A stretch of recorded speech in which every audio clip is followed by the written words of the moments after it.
اللہ سے دور ہونے کی وجہ کیا ہے؟ اللہ سے دور ہونے کی وجہ یہی ہے، اللہ سے دور ہونے کی وجہ یہی ہے کہ ہمیں اللہ کا خوف نہیں ہے، اللہ کا خوف نہیں ہے، اللہ کا خوف۔ فَأَمَّا مَنْ خَافَ مَقَامَ رَبِّهِ وَنَهَى النَّفْسَ عَنِ الْهَوَىٰ فَإِنَّ الْجَنَّةَ هِيَ الْمَأْوَىٰ، جنہیں رب تعالیٰ کے سامنے کھڑے ہونے کا خوف ہوتا ہے، اپنے آپ کو خواہشات سے روکتے ہیں، تو ایسے لوگوں کا ٹھکانہ جنت ہے۔ ایک مرتبہ آپ صلی اللہ علیہ وسلم نے ارشاد فرمایا، لوگو جو میں جانتا ہوں اگر تم جانتے ہوتے تو بہت کم ہنستے اور بہت زیادہ روتے، بہت کم ہنستے اور بہت زیادہ روتے، بہت کم ہنستے اور بہت زیادہ روتے۔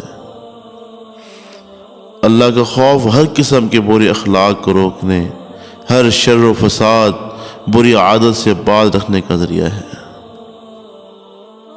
حضور اکرم صلی اللہ علیہ وسلم نے ارشاد فرمایا، حکمت کی جڑ وہ اللہ کا خوف ہے۔ ایک مرتبہ آپ نے ارشاد فرمایا، جو اللہ کے خوف سے رویا اس کا آگ میں جانا ایسے محال ہے جیسا کہ دودھ کا تھنوں میں واپس چلا جانا۔ ایک مرتبہ آپ نے ارشاد فرمایا کہ جس آنکھ سے اللہ کے خوف سے ذرا سا بھی آنسو نکل آیا اور چہرے پر گر گیا، اس چہرے پر دوزخ کی آگ حرام ہے۔ آپ نے ارشاد فرمایا، جب مسلمان کا دل اللہ کے خوف سے کانپتا ہے، خوف الہی سے، تو اس سے گناہ ایسے جھڑ جاتے ہیں جیسے درختوں سے پتے جھڑ جاتے ہیں۔ ایک صحابی نے عرض کیا، یا رسول اللہ ہمیں بتائیے نجات کا راستہ کیا ہے، نجات کا راستہ کیا ہے؟ آپ نے فرمایا، اپنی زبان کو روکو، گھر میں بیٹھے رہو اور خطاؤں پر روتے رہو۔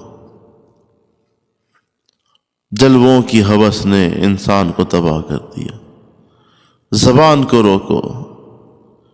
آپ نے ارشاد فرمایا کہ لوگ کٹ کٹ کر جہنم میں گر رہے ہوں گے۔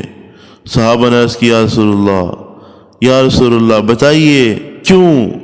فرمایا، زبان کی وجہ سے، یہ زبان کی کھیٹیاں ہوں گی۔ میرے بھائیو، جب انسان زبان کو تالو سے لگا لیتا ہے تو پھر دل وہ اللہ کی ذات اور معرفت کی طرف سفر کرتا ہے، اور جتنی اللہ کی معرفت ہوگی اس قدر اللہ کا خوف ہوگا، جتنی اللہ سے دوری ہوگی اس قدر اللہ جل شانہ کا خوف نہیں ہوگا۔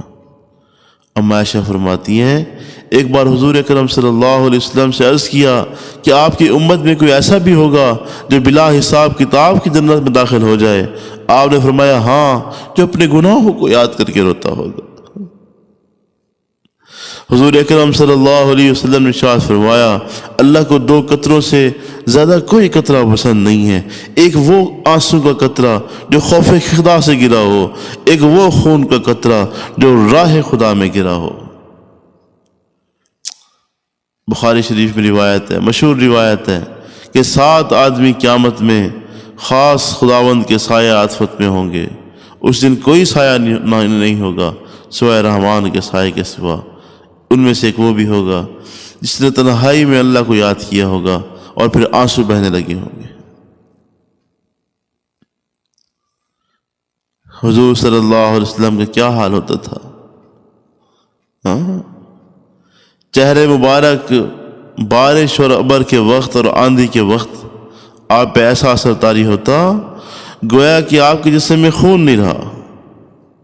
خوف الہی۔ اما عائشہ فرماتی ہے، میں نے آپ صلی اللہ علیہ وسلم سے سوال کیا کہ میرے محبوب، آپ پر میرے ماں باپ قربان ہوں، لوگ تو پانی دیکھ کر خوش ہوتے ہیں اور خوشیاں مناتے ہیں، میں آپ کو دیکھتی ہوں کہ آپ خوف زدہ نظر آتے ہیں۔ حضور اکرم صلی اللہ علیہ وسلم نے ارشاد فرمایا، مجھے رب سے ڈر لگتا ہے کہیں ایسا نہ ہو بادلوں میں عذاب پوشیدہ ہو۔ قوم عاد کو ہوا کا عذاب دیا گیا اور بادلوں کو دیکھ کر وہ پانی سمجھے تھے، حالانکہ اس میں اللہ جل شانہ کا عذاب تھا۔ انس فرماتے ہیں، ایک مرتبہ اندھیرا چھا گیا، کسی نے آپ سے حضور اکرم صلی اللہ علیہ وسلم کے عہد کے متعلق دریافت کیا کہ کیا اس عہد مبارک میں بھی کبھی ایسا ہوا؟ آپ رضی اللہ نے ارشاد فرمایا خدا کی پناہ، خدا کی پناہ، نبی کریم صلی اللہ علیہ وسلم کے زمانہ میں ذرا تیز ہوا بھی چلتی تو ہم لوگ قیامت کے خوف سے مسجدوں میں کی طرف دوڑ جاتے ہیں۔ اما عائشہ روایت کرتی ہیں کہ آپ صلی اللہ علیہ وسلم کا معمول تھا کہ وہ رات رات بھر رویا کرتے تھے۔ تھوڑی دیر سوئے، پھر اٹھے، نماز میں مصروف ہو گئے، پھر سوئے، پھر نماز پڑھی، پھر سوئے، پھر نماز پڑھی، پھر نماز میں اس قدر روئے کیسے ہانڈی چولہے پر پک رہی ہے، اس طرح کی آواز آیا کرتی تھی۔ اللہ ہمیں معاف فرمائے، ہمیں اپنے خوف عطا فرمائے۔ خوف ختم ہو چکا ہے۔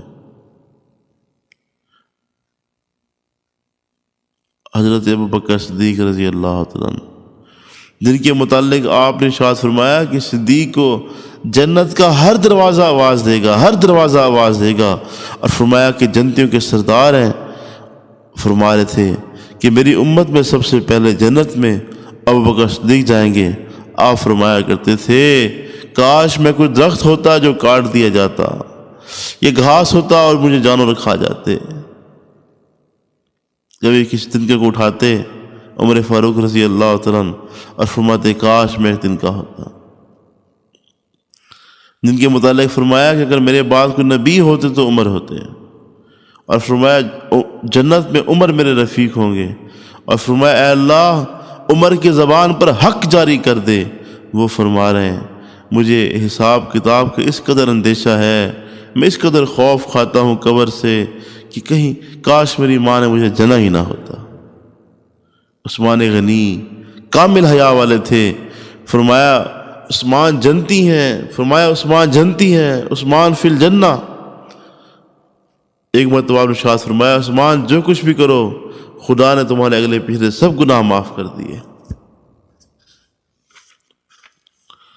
ایک مرتبہ کسی غلام سے کوئی خطا ہو گئی تو اس پر اس کے کان پکڑ لیے۔ اس نے کہا آپ کو خدا کا ڈر نہیں؟ اللہ اکبر، عثمان غنی کو کہہ رہا ہے کہ آپ کو خدا کا ڈر نہیں۔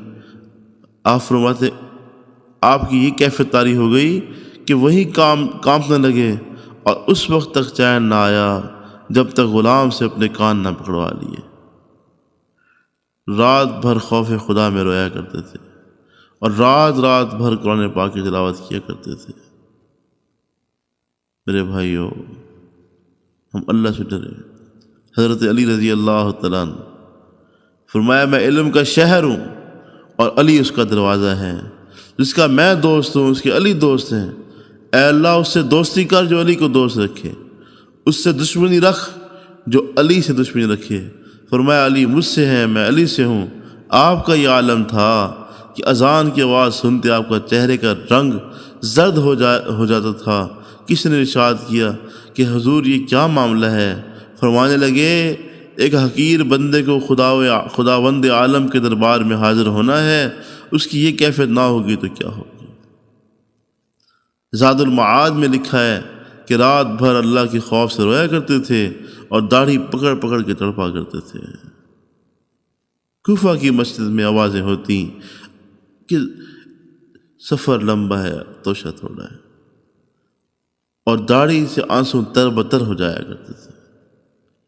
عبداللہ بن عباس رضی اللہ تعالیٰ جو حضور اکرم صلی اللہ علیہ وسلم کے چچزاد بھائی اور محبوب ہیں، امت کے سب سے بڑے عالم کا لقب آپ کو حاصل ہے، ایک مرتبہ آنکھ میں خرابی ہو گئی۔ معالج نے کہا کہ اس وقت تک علاج نہیں ہو سکتا جب تک کہ آپ اللہ کے خوف سے رونا بند نہ کر دیں۔ فرمایا اس آنکھ کا فائدہ ہی کیا جو اللہ کے خوف سے نہ روتی ہو۔ عبداللہ بن عمر جو بڑے پائے کے صحابی تھے، عبداللہ بن عمر رضی اللہ عمر کے بیٹے، بہت بڑے مرتبے کے صحابی، اب نابینا ہو گئے تھے روتے روتے۔ لوگوں نے ایک بار اس قدر رونے کا سبب دریافت کیا۔ فرمایا کہ میرے رونے پر تعجب کرتے ہو، حالانکہ خوف خدا سے سورج بھی روتا ہے۔ لٹنے میں صبر شکر تباہی میں چاہیے، لٹنے میں صبر اور شکر تباہی میں چاہیے، رونا بشر کو خوف الہی میں چاہیے۔ امام اعظم ابو حنیفہ رحمہ اللہ تعالیٰ ایک مرتبہ ساری رات یہ آیت پڑھتے رہے وَامْتَازُوا الْيَوْمَ أَيُّهَا الْمُجْرِمُونَ۔ آپ کا یہ ہمیشہ معمول رہا کہ نصف رات سوتے، نصف رات یاد خدا میں گزارا کرتے تھے۔ میرے بھائیو، آپ صلی اللہ علیہ وسلم نے ارشاد فرمایا میں اپنے بندے پر دو خوف جمع نہیں کرتا اور دو بے فکریاں بھی جمع نہیں کرتا۔ جس کو آخرت کا خوف ہو اس کو آخرت میں بے خوف کر دیتا ہوں، اور جو یہاں بے فکر رہا اس کو پھر آخرت میں فکر کا سامنا کرنا پڑے گا اور خوف کا سامنا کرنا پڑے گا۔ آج ہم فکر کو اور خوف کو اختیار کر لیں، ہر وقت ہر آن اپنے رب تعالیٰ سے ڈرتے رہیں اور روتے رہیں، اور جو عظیم الشان مقصد ہمیں حضور اکرم صلی اللہ علیہ وسلم دے کر گئے اس مقصد پہ عمل پیرا ہوں۔